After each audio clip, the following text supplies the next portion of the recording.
Well, hello, everybody. This is episode 44 of Streets and Eats. And today on the podcast, we are taking you to Armenia. Welcome to Streets and Eats, the travel and food podcast dedicated to taking our listeners to the sights, sounds, and flavors of fascinating places near and far, both on and off the beaten path. We're Jim and Corinne Vale, and we've been traveling internationally and domestically together for decades, visiting more than 90 countries in all 50 states in the USA. We'll share all of the local knowledge and food expertise we've gathered through years of living as expats in Asia and Europe, as well as traveling with families spanning multiple generations around the world. Join us each week for a new adventure. It's been a fun couple of weeks. We have been doing all kinds of things with the podcast and figuring out what we're going to do for the summer and getting kids ready to move to Vietnam. And I don't think we've had time to breathe, have we? No. And, it's been kind of a mixed blessing having the kids in the house. They're getting ready to go to Vietnam, of course, and they're selling their house. So we are basically two families living in one single family house. And it's kind of really turned everything upside down for us for the podcast. But because of all that, I think we've done a pretty good job of pivoting, as they say these days. And we no longer have our podcasting studio in the house. We had to give that up for AJ's room. And now we're kind of doing it more mobile, which is good. Which is a learning curve, but it's something good and something that we need to do, because I think for the last quarter of 2022 and quite a bit of 2023, we've got plans for traveling pretty long, pretty lengthy travels. So I don't know if we'll be gone, but we're not going to be doing those 2-week trips. No. We're kind of over that. We'll be on the road or out in the world, whether it's on a road or an airplane or who knows what. But we need to take our podcast and our blogging and all of our stuff with us. We can't expect to just come back for a couple of weeks and record. It just doesn't work. And it's more fun to do it on the road anyway. So that's what we're doing. And it's working out pretty good. The last couple of podcasts we've done this way, I think it sounds pretty good. And we've had a lot of fun doing it. And it gives us some breathing room too. What's nice is I think it gives us the confidence to not be stuck in our little room. There's something comfort making, safe about being in this little room where no one can see you and see right. what you're and hear what you're doing. And then you can edit everything out before it happens. But our goals for our podcast are going to be that we do it on the road, and we can even let you hear some of the sounds and beats and, sizzles from the places that we're going to be. Yeah. So I think this is a good first step for us. Yeah. And if you heard our interview with our friend Paule a couple weeks back, we really got some good information from him, some good tips on equipment. So we've kind of updated a couple of things to give us more capabilities as far as that kind of stuff goes. So yeah, I'm really looking forward to it. And he's a true digital nomad. Mm-hmm. And we're kind of moving into the digital nomad sphere. So that too kind of helped us. I think it makes us feel like we're growing, and that's always a good thing, right? Yeah, it really is. All right. So this week we want to talk about Armenia. We went to Armenia a few years ago, and we were overwhelmed by what a friendly, fun place that it was. We weren't sure what to expect. Yeah. And we went there during the spring. So, it was one of those places that was kind of completely new to us.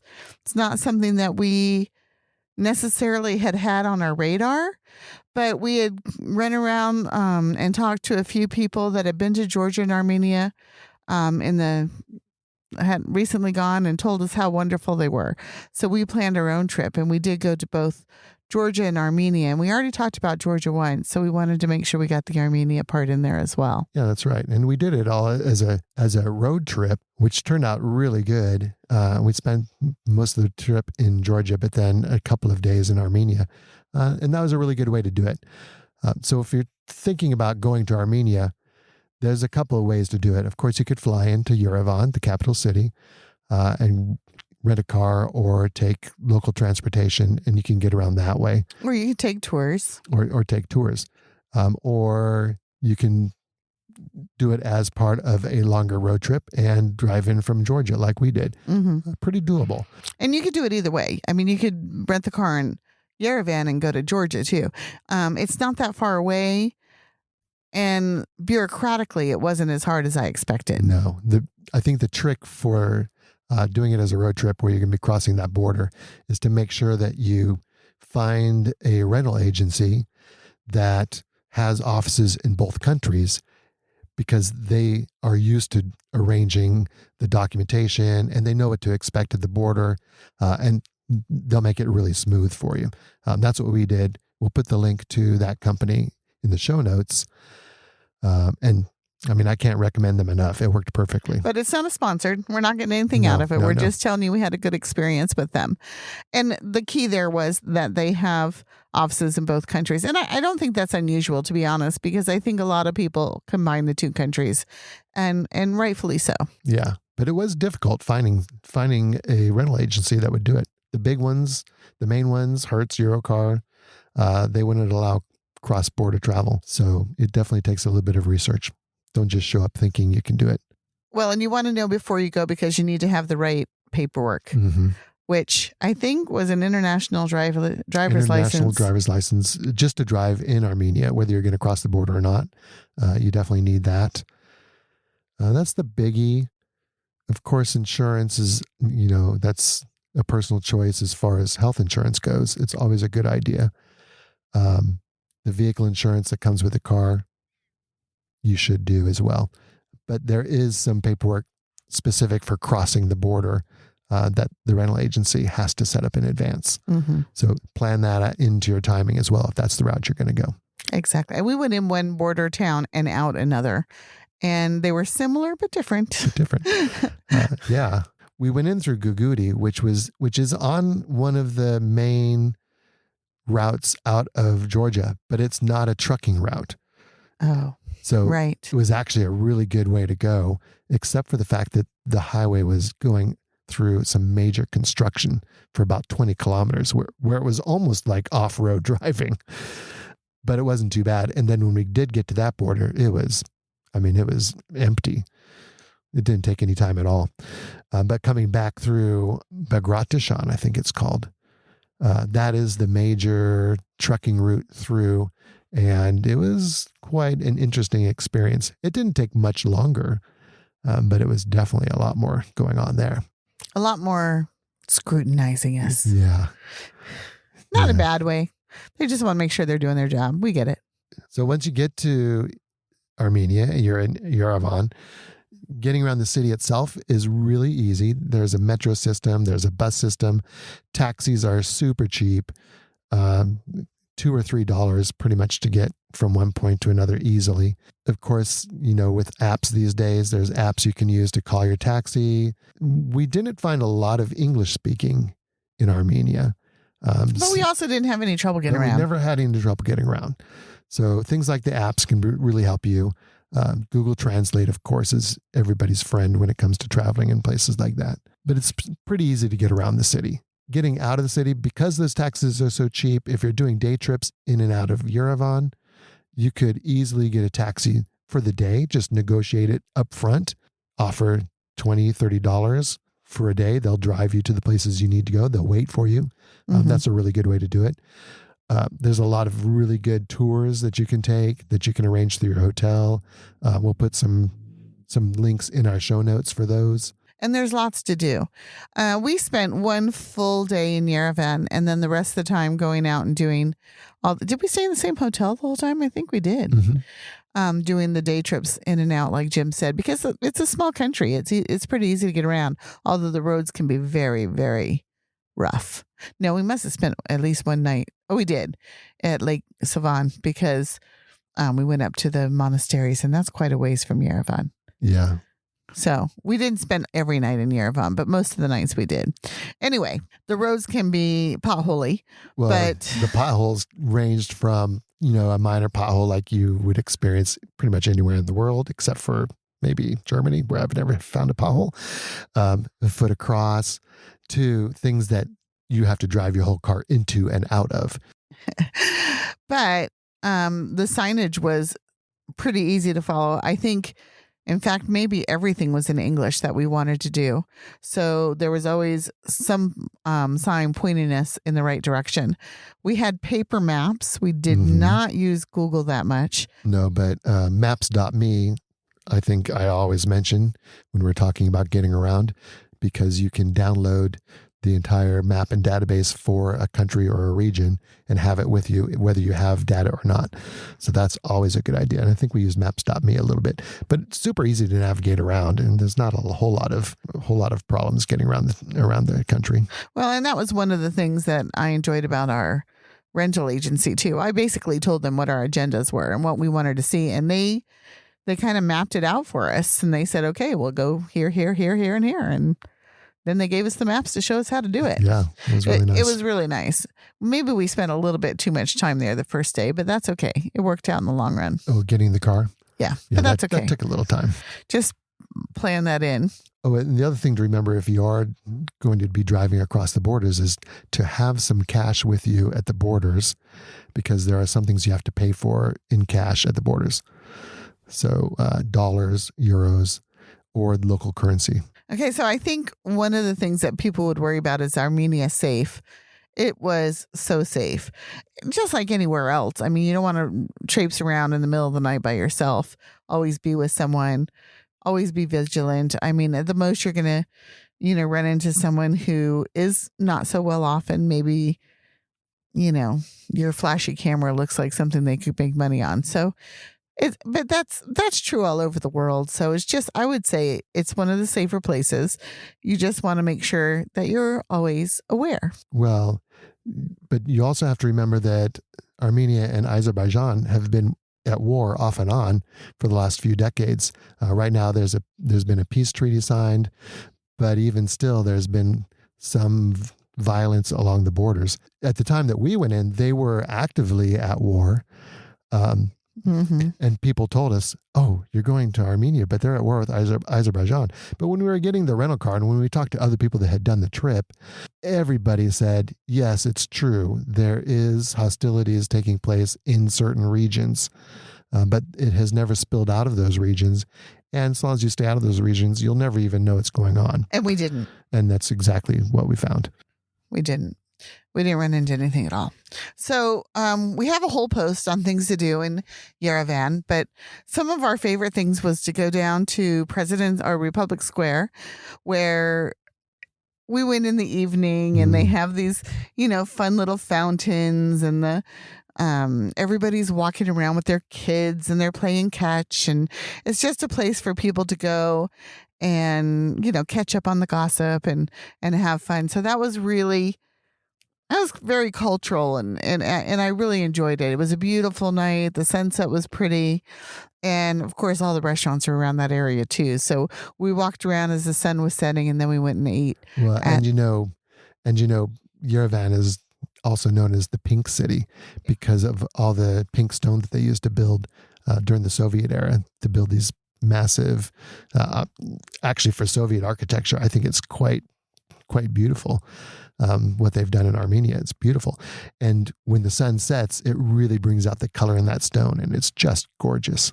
Yeah, so that was kind of nice. That was one of the very first things we did before we went to dinner on the first day. And then the next day we did, a couple of museums and things like that. Yeah.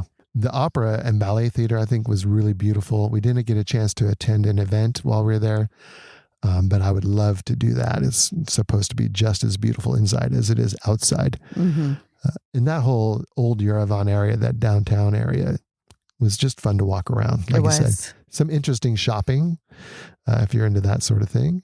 Good souvenirs. Lots of cafes and just a great place to hang out, I think. It was very Soviet in a lot of ways. I mean, it's one of the most Soviet feeling places we've been. Not the most, because I would give that to Belarus, but definitely close to one of the most Soviet places that we've been, including Russia. We were more Soviet than Russia. That's true. Well, and also right off Republic Square is the National Gallery and the History Museum, which are both really good places to go and see some of the history and culture of Armenia if you're not really familiar with it. It's a great way to spend an hour, maybe 2 hours, just familiarizing yourself with the history of the country. Yeah. And seeing some of the artwork. I think my absolute favorite thing, though, was as you're driving out of the city, you come across a monument to the Armenian alphabet. And it's this piece of ground that just has all the letters. They look haphazard to me. I don't think they say anything. Yeah, I think it's just the alphabet. Maybe if we spoke Armenian. But we don't speak Armenian, so we don't know. But it was just a lot of fun. And it's like this rusted metal structure, and you could walk around them. And I don't know. There's something about them. Cool. They were very Instagrammy. Yeah. Yeah, Instagrammy for sure. Oh, the other thing in Yerevan that I really thought was unique and pretty cool was the Cascade Complex, which was kind of a little bit before, or maybe on the edge of the old town area, where they had built into the side of the hill this massive staircase structure, waterfall / fountain / garden area, which also housed an art museum as well. And it's also a mall too, I think, and super cool. There's lots of restaurants and cafes right in the area. It's definitely a place you don't want to miss because it's just sort of where everything's happening. Yerevan's a small city, but it is the capital. There's 1 million people in it, and it feels kind of like a small town. You can go shopping, you can walk around the streets. Everyone's friendly. We were there in the spring and it was rainy pretty much the whole time we were in Yerevan, and it didn't seem to dampen their spirit. Not at all. It's also, which was surprising to me, you wouldn't know this being there. It's also one of the oldest cities on earth that's been continuously inhabited, 2,800 years old. But there's not, whether because of the Soviets or earthquakes or who knows, there's not a whole lot of that ancient structure still standing, unfortunately. No. So one of the things that we wanted to do when we were in Armenia was to visit the UNESCO World Heritage Sites. And there was more than I was expecting. It's a small country, and yet there's quite a few things to go see. A lot of them revolving around Christianity, because it's a place that became Christian very, very early on. And it's very proud of that fact. Okay, leaving Yerevan and going out on our first day trip, we went out to the Gerhard Monastery and the Temple of Garni. Which, if you're going to Yerevan, you're going to go to Gerhard and Garni. They're on the same road. They're not far from Yerevan, and it's a given that you're going to go here. And so we did. And to be honest, we were gobsmacked. Yeah. The Gerhard Monastery was amazing. Well, the monastery of Gerhard began to emerge right out of the living rock in the 4th century. It is really old. Of course, it outgrew those caverns pretty quickly. And so by the 12th century, they'd already built a small church, a little cathedral. Just an incredible place, though. And it's tucked up in this valley. And during the spring, the flowers were starting to come out. The trees were all budding. It was just gorgeous. It was really pretty. And like he said, first it was in the caverns, and then it was in this cathedral type building, which itself is beautiful. And of course it was the first place that we saw the Kashgar crosses, which are very unique just to Armenian Christianity. And they're beautiful. And everything's built right into the rock. So we had a fantastic time going around and seeing all the different things at the monastery, which is a very small area, but was packed full of stuff. But then something really amazing happened. Yeah, as we were walking in, this small group of women dressed in these really ornately decorated long robes. With pomegranates on them. I don't know how ornate they were, but they were definitely all dressed alike. Yeah. Well, I thought it was pretty cool. It was all hand embroidered and just beautiful. They were pretty. Anyway, they walked through the monastery and we saw them walking in and thought, well, that's interesting. They obviously weren't a tour group. Right. They were doing something. We didn't know what they were doing. Yeah. They were there for something, not touring. But I think we got a little bit sidetracked going up into the gardens and checking out the beehives. It was a lot of fun, just really trooping around the whole place. Yeah, and I think at one point we got separated, and I found myself in one area, and I could hear like this really mystical, magical music just like permeating through everything. And it ended up being the group of women was a small chorus, and they had found the one spot in the monastery where they could sing, and it just carries throughout the entire complex. It was amazing. It was one of the most beautiful things I've ever heard. Yeah, it was incredible. There was a small little group of tourists there that were on a group tour, and I felt really bad for them because they were there before us. And as the women were walking in to set up to go sing, they were clearly at the end of their tour, about time to leave. And right as the women started singing, was it the exact moment that the tour group guide decided was the time to leave. So there was a little pause in the singing, and you could clearly hear him say, okay, that wraps up our time here. Now it's time to move on, and we'll be going to the Temple of Garni next. And you could see the faces of the different tourists in the group going, we can't leave now. They're just starting to sing. Yeah. Well, luckily we weren't in that tour group. No. And we had our own car, which is why we love to have our own car. So we have a little bit more of our own time. We were able to sit there and just be mesmerized by this for a good 20, 30 minutes. We have no idea. I mean, we assume they could have been religious songs. I mean, it was in a holy place, so, but we have no idea. That's what it was. And we don't speak Armenian, but we do know good music when we hear it. Yeah. And it was beautiful, and it was all a cappella. It was just gorgeous. Mm. And in fact, I think Jim recorded some of it, and we'll put a little bit of a clip on there so you can hear it. But it was amazing, and we really enjoyed it. The whole monastery was more than we expected. And then it's probably the most visited thing in all of Armenia. Yeah. Outside of Yerevan. For sure. Outside of Yerevan, for sure. Because they had, just like I used to love it in Turkey, they had a couple of local vendors hawking their wares, their handmade stuff right outside in the parking lot. And we can't pass those up because those aren't local businesses where these people, are making tons of money. These are women who, in between their hand washing and their baby rearing and their food collecting and their food making and whatever else they have to do, they set aside a little bit of time each day to make a little extra food or crochet some beautiful doilies or knit some socks, and they make pennies. I mean, just pennies. So I can't pass them by. It's a good way to support the local community. I think it provides goodwill, but it's also so cultural. And you have a hard time passing by a pair of hand knitted socks. Anyway. Period. Yeah. Yeah, those are my downfall. I have tons of them. Too many. I wouldn't say too many. But it was, I think in a way it was different than a lot of tourist sites around the world where a lot of what they have in these stalls is, yes, it's geared directly towards where you're at, but it was probably made in China or Indonesia or somewhere not there. So you're talking about the gauntlets that exactly you right. have to go through, whether you're in Pisco or if you're in the pyramids if you're at the Great Wall. But those things, that's what I'm saying. Those are businesses. Those are people who have bought however way bought souvenirs to sell. Yeah. So these aren't necessarily those souvenirs.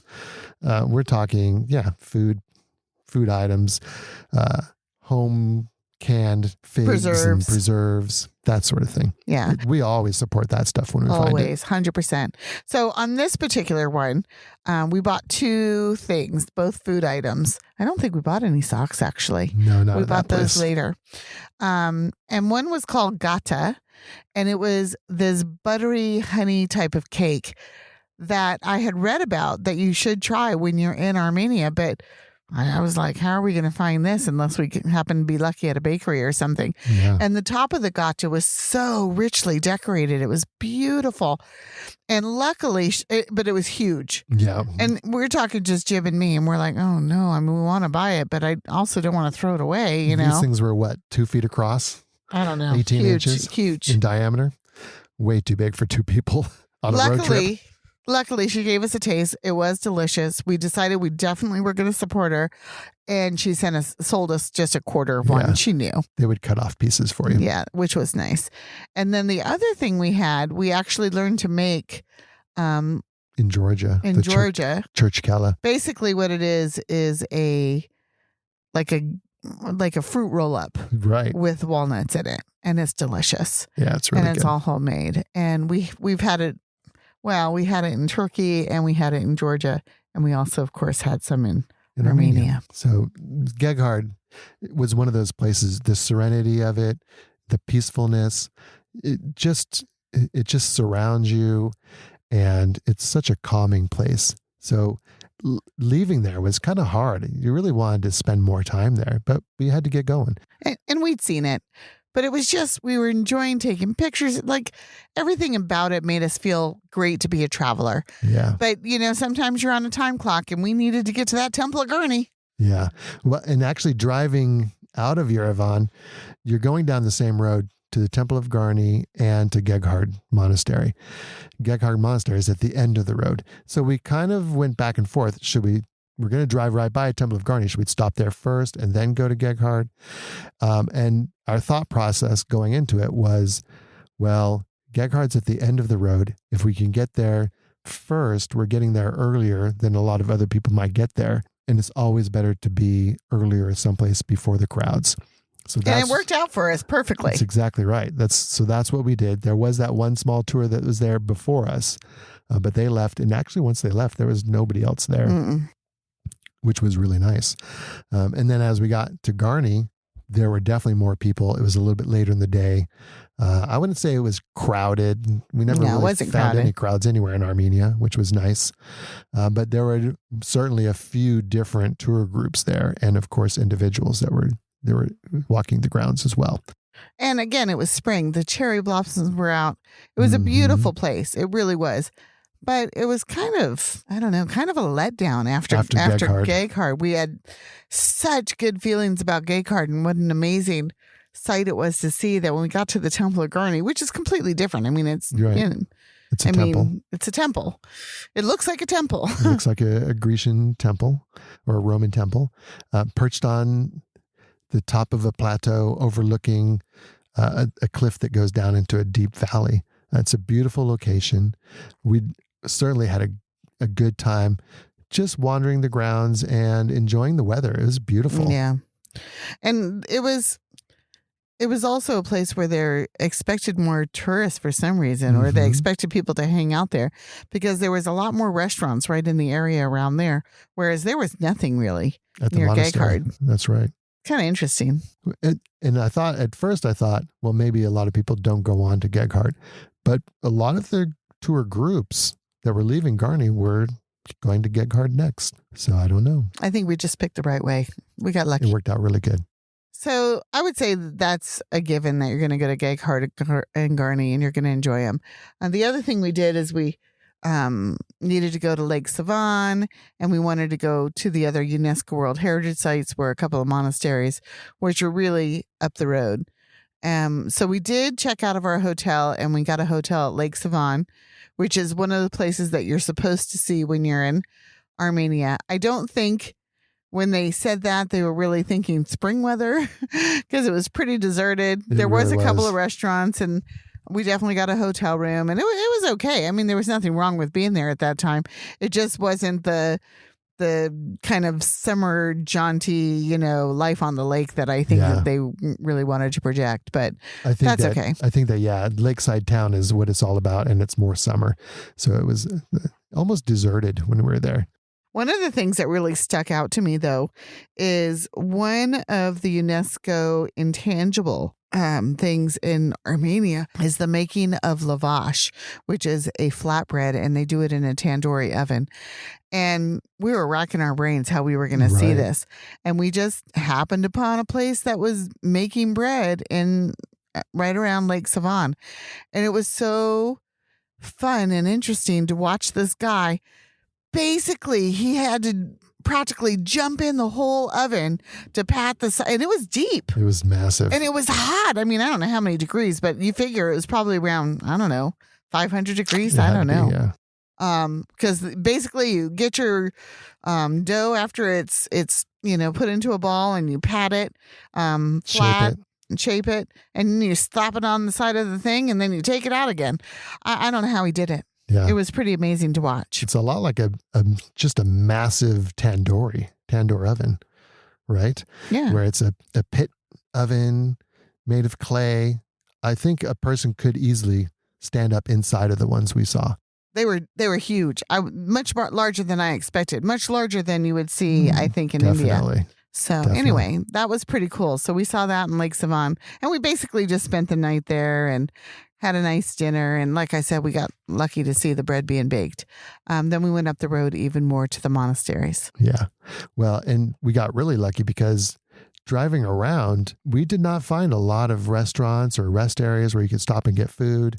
I think that's the only one we saw on any of their major highways. Yeah. And it was open, even though it was early. Yeah. We didn't have trouble getting food either. I mean, there was a couple of places we stopped at grocery shops. Mm-hmm. It seems like when we get to a town, didn't seem to be a whole lot of activity, yet things were open. It was just, I don't know if it's because it was raining and spring weather. I don't know.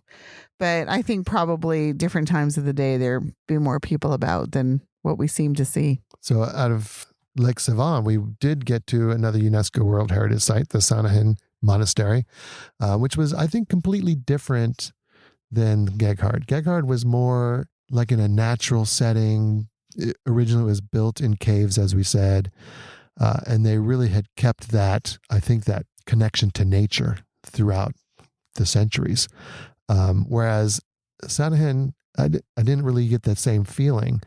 It was more of a structured, well-built monastery. But what was really fascinating there were all the tombstones on the floor and all the carving. Really and incredible. that it was made out of stone. And not just, I mean, lots of monasteries and churches are made out of stone, but they're all so chiseled and so, specific, where these were all kind of run down. The edges were rounded. You could see the ancientness in them. It was just really cool. It wasn't well lit, so it made you feel like you were sort of walking back into time. And it just gave you this feeling of continuity, I guess, from a long time ago. It definitely felt ancient in a different way than Geghard did. It connected you to history, which I really enjoyed. Yeah. Again, not very crowded, not touristy at all. There was only one other group there when we were there, and it was just a little van full of German tourists who they had a guide. So they were, they'd be out in the middle of the courtyard and they'd be telling them stories and we'd be wandering through. So that worked good for us because they were easy to avoid, which when you're taking photos, and for me, I like doing things on my own. Well, especially in a monastery or something like that, where it's more about the solitude and the silence. Yeah. Unless there happens to be a choir singing somewhere.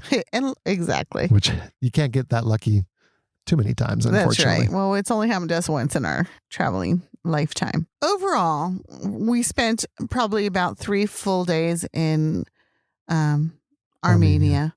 And we really enjoyed our time. And as we were leaving, I think we discussed that we should have spent maybe another 2 days there. There was a couple other places that we didn't get to that we would have liked to get to.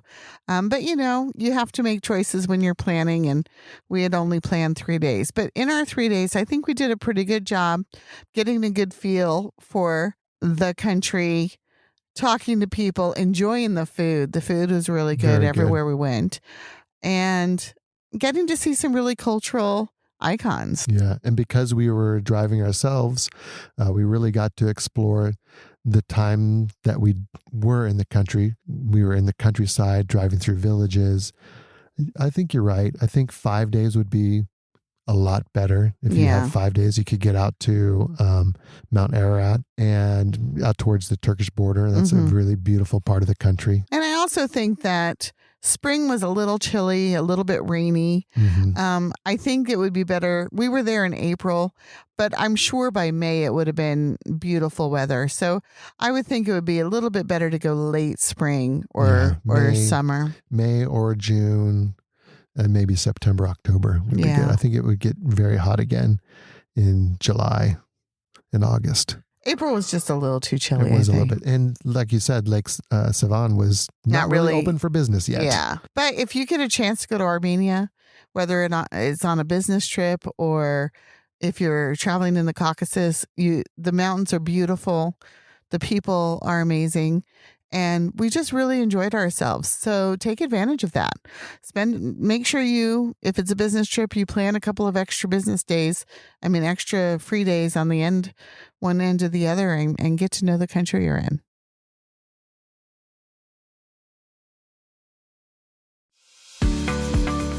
All right. Thanks for listening to this episode of Streets and Eats. If you liked what you heard, please show us some love, hit the like button, and leave us a review. Maybe even subscribe so you don't miss any future podcasts. Also, we'd love it if you joined us on our Facebook private group, Streets and Eats, where we just have an ongoing conversation about all things travel. Ciao for now.